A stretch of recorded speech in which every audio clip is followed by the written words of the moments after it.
Si Duterte, sila Bato, sila Bongo, si VP Sara at iba pang mga kasama nila sa pagsasagawa ng karumal-dumal na krimen.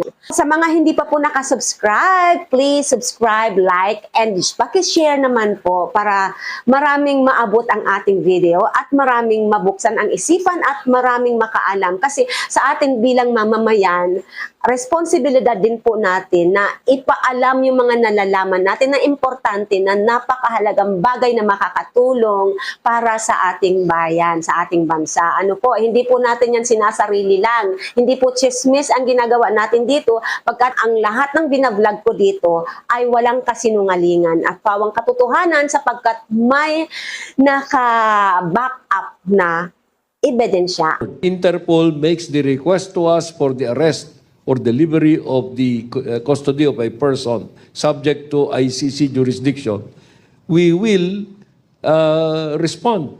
Pabalik-balik na ang ICC dito at sinisimulan ng maisagawa at maisaayos ang pagsupwena o pagpapatawag.